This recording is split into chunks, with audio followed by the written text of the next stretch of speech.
दोस्तों, आज की कहानी है बेटी को सिर के ऊपर चढ़ाने का नतीजा। कहानी पसंद आए तो वीडियो को लाइक और सब्सक्राइब जरूर करना। गंगा गांव की एक भोली भाली और बेहद खूबसूरत लड़की थी। उसकी मासूम खूबसूरती को वैसे तो शब्दों में ढालना बहुत ही मुश्किल है, पर यह समझ लीजिए कि गंगा को देखकर ऐसा लगता था जैसे खेतों की हरियाली उसी पर छाई हुई है। अल्हड़ मस्त गंगा पूरे गांव में घूमती फिरती, कभी गन्ना चूसते हुए तो कभी बकरी के बच्चे को पकड़ने के लिए। गांव भर के मुसुंडे आंखें भर भर कर उसे देखा करते थे और ठंडी आहें भरते थे, पर गंगा किसी को घास नहीं डालती थी। गांव के सरपंच के बेटे की शादी का मौका था। सरपंच के घर खूब रौनक थी। दूर दराज के गांवों से भी ढेरों मेहमान आए थे। गंगा के पिता लक्ष्मण सिंह और सरपंच में गहरी दोस्ती थी, सो गंगा का पूरा परिवार उसकी शादी में धराती के रोल से बिजी था। कई सारे इंतजाम लक्ष्मण सिंह के ही जिम्मे थे। गंगा की मां पार्वती घर के कामों को निपटाने में सरपंच की पत्नी का हाथ बता रही थी। गंगा के लिए तो यह शादी जैसे कोई त्योहार, कोई उत्सव जैसी थी। नए नए कपड़े पहनना, सजना संवरना और नाच गाने में बढ़ चढ़ कर हिस्सा लेना। अरे वो गंगा, कुछ काम भी कर लिया कर, सारा दिन यहाँ से वहाँ मटकती फिरती है। पार्वती ने कहा, अरे अम्मा, काम करने के लिए तू तो है, अभी तो मेरी खेलने कूदने की उम्र है। गंगा खिलखिलाते हुए बोली, देख तो ताड़ जैसी हो गई है, कल हाथ पीले हो गए तो अपनी ससुराल में खिलाएगी पत्थर। पार्वती गुस्सा दिखाते हुए बोली, अम्मा तू फिक्र मत कर, मेरी ससुराल में नौकर चाकर होंगे, मैं नहीं करूँगी कोई काम धाम। गंगा ने तपाक से जवाब दिया, तेरे मुंह में गुड़ की डाली मेरी लाडो, तेरी खातिर ऐसी ही ससुराल देखेंगे। बीच में गंगा के पिता लक्ष्मण सिंह बोले, यह लो, शेर को सवा शेर, समझाने की बजाय उसकी हाँ में हाँ मिला रहे हो। ओ गंगा के बापू, क्यों इतना सिर चढ़ा रहे हो? लड़की जात है, दो चार गुड़ सीख लेगी तो ससुराल में काम आएंगे। गंगा की मातुना कर बोली, क्यों इसके पीछे पड़ी रहती हो? जब ब्याह होगा तो सब अपने आप सीख जाएगी। लक्ष्मण सिंह ने कहा, बापू यह देखो, यह घाघरा और चोली सिलवाई है, अम्मा की बनारसी साड़ी से कैसी है बापू? गंगा ने पिता से पूछा, बहुत बढ़िया है मेरी लाडो, एकदम रानी लगती है। रानी लक्ष्मण सिंह खुश होते हुए बोले, गंगा लहंगा चोली को अपने तन से लगाकर हिल हिल कर खुद को निहार रही थी। शाम को सरपंच के यहाँ से बारात निकली थी। गंगा के माँ बापू पहले ही वहाँ पहुँच चुके थे। गंगा सज संवर कर जब वहाँ पहुँची तो सबके मुंह खुले के खुले रह गए। हर कोई गंगा को ही देख रहा था। सबको अपनी तरह देखते हुए देखकर गंगा शर्मा गई। शर्म के मारे उसके गाल और गुलाबी हो गए। दूसरे गांवों के सरपंच भी वहां आए हुए थे। सीमन गांव के सरपंच और उनका बेटा निहाल भी उसकी शादी में आए थे। निहाल बंका जवान था, गढ़ा हुआ शरीर और रोबदार चेहरा, मोहरा झबरीली मूछें और गुलाबी होंठ। गंगा और निहाल ने एक साथ एक दूजे को देखा। निहाल से नजरें मिलते ही गंगा का दिल जोर जोर से धड़कने लगा और निहाल तो बस एकटक गंगा को ही देखे जा रहा था, मानो उसकी आंखें गंगा के सिवा कुछ देखना ही नहीं चाहती हो। चलो चलो जल्दी करो, बर निकासी का समय हो गया, किसी ने कहा। गंगा और निहाल की तंत्रा टूटी। बारात गई और बारात वापस भी आ गई, लेकिन गंगा और निहाल तो जैसे एक दूसरे में ठहर गए थे। प्यार का बीज फूट चुका था। गंगा किसी ने धीरे से गंगा को पुकारा। गंगा ने देखा कि एक कोने में निहाल खड़ा था। उसने गंगा को इशारा किया कि घर के पीछे आ जाओ। गंगा का दिल जोर से धड़क रहा था, फिर निहाल से मिलने की बेताबी भी थी।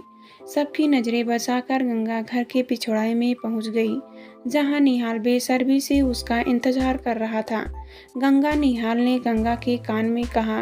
गंगा का पूरा शरीर सिहर गया, मानो निहाल की सांसें खून के साथ उसकी धमनियों में बहने लगी हो।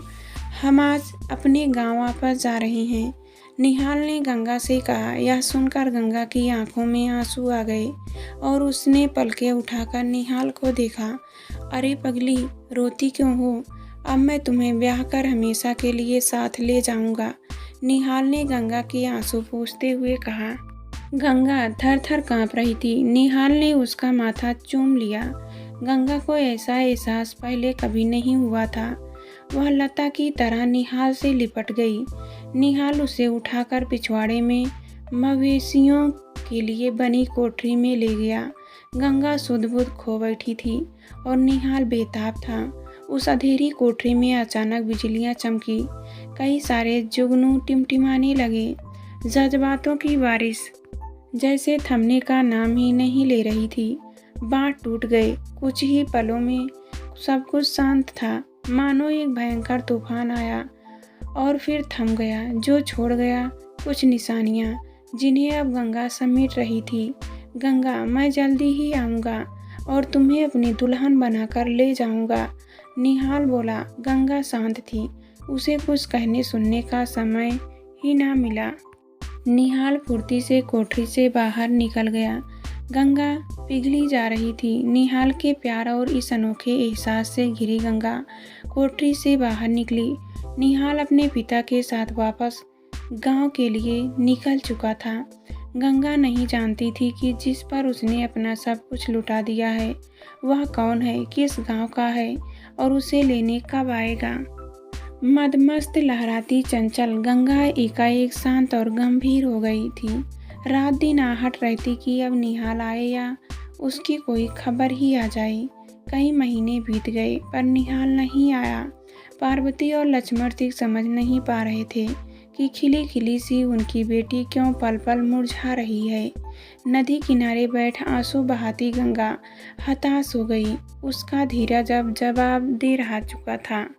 माँ बापू का ब्याह के लिए जोर देना जैसे गंगा को भीतर ही भीतर मार रहा था। एक दिन नदी की आती जाती लहरों को देखते देखते जाने कौन सा तूफान गंगा के दिल में उठा कि उसने नदी में छलांग लगा दी। गंगा डूबने लगी। उसका दम घुटने लगा, सांसें उखड़ने लगी। एकाएक हाथ पैर मारती गंगा के हाथ में लकड़ी का एक भारी लट्ठा आ गया। गंगा उसके सहारे तैरकर नदी के किनारे आ गई। पानी में कूदने, डूबने और मौत का सामना कर लौटी गंगा के मन में एक ही विचार बार बार कौंध रहा था कि जानबूझकर पानी में कूदने या अनजाने में पानी में गिरने पर इंसान कितना छटपटाता होगा, कितनी तकलीफ फदेह मौत होती होगी। उस समय उसे अगर एक लकड़ी मिल जाए तो कितनों की जान बच सकती है। बस उसने कुछ सोचकर जंगल से लकड़ियाँ तोड़ी और उनसे एक नाव तैयार की और उतार दी नदी में। अब गंगा ने तय किया कि उसकी जिंदगी का एक ही मकसद होगा।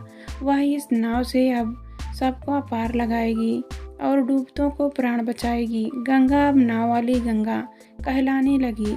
गरीब जरूरतमंदों को नदी पार कराने वाली गंगा, डूबतों की जान बचाने वाली गंगा। अम्मा बापू की उसके आगे एक ना चली। गंगा ने शादी करने से साफ मना कर दिया। कह दिया कि ब्याह की बात तो की तो नदी में कूदकर अपनी जान दे देगी। अम्मा बापू ने हार मान ली। महीने बीते, साल गुजरे, नाव वाली गंगा नहीं बदली। वह डटी रही नदी किनारे, पार करवाती रही नदी। न जाने कितने जाने बचाई उसने नाव ने। इस बार बारिश बहुत हुई।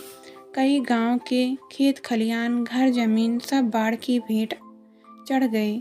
गंगा के गांव में भी बाढ़ ने तहलका मचाया, लेकिन गंगा औरों की तरह गांव छोड़कर भागी नहीं, बल्कि बाढ़ में डूबे लोगों को बचाकर उनकी देखरेख करती रही। बाढ़ का पानी अब उतार पर था। गंगा अपनी नाव के साथ नदी किनारे बैठी थी कि तभी किसी ने नदी में छलांग लगा दी। गंगा ने लपक कर अपनी नाव उस तरफ चला दी। उसने देखा कि एक नौजवान डूब रहा था, घबराकर हाथ पैर मार रहा था। गंगा ने पास पहुंचकर उसे बड़ी मुश्किल से अपनी नाव पर चढ़ा लिया और उसकी पीठ दबाकर पानी निकाला। क्यों कूदे? गंगा ने आधे पड़े उस नौजवान से पूछा।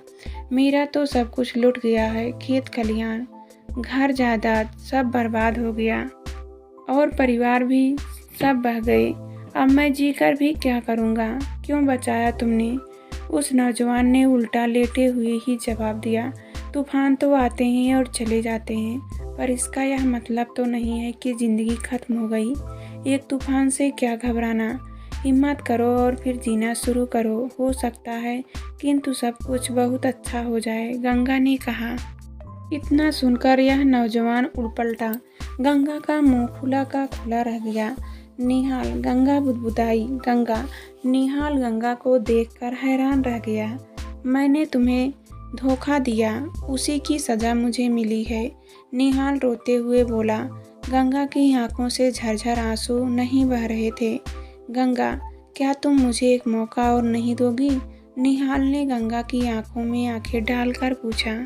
गंगा आवाक थी। उसने निहाल पर एक तीक्ष्ण निगाह डाली और बोली, तुमने पश्चाताप कर लिया, इससे तुम्हारे तन मन का मोल धुल गया, लेकिन तुम्हारा और मेरा मेल मुमकिन नहीं है। आओ तुम्हें नदी किनारे लगा दूं, क्योंकि बीच मझधार में छोड़ना मेरी फितरत नहीं है। निहाल को नदी किनारे पार उतार कर गंगा की नाव चल पड़ी। निहाल देखता रहा। दूर तक उथली लहरों पर गंगा को चप्पुल चलाते हुए नदी की करकल से मानो यही आवाज़ सुनाई दे रही थी, सागर से मुझको मिलना नहीं है, सागर से मिलकर मैं खारी हो जाऊंगी।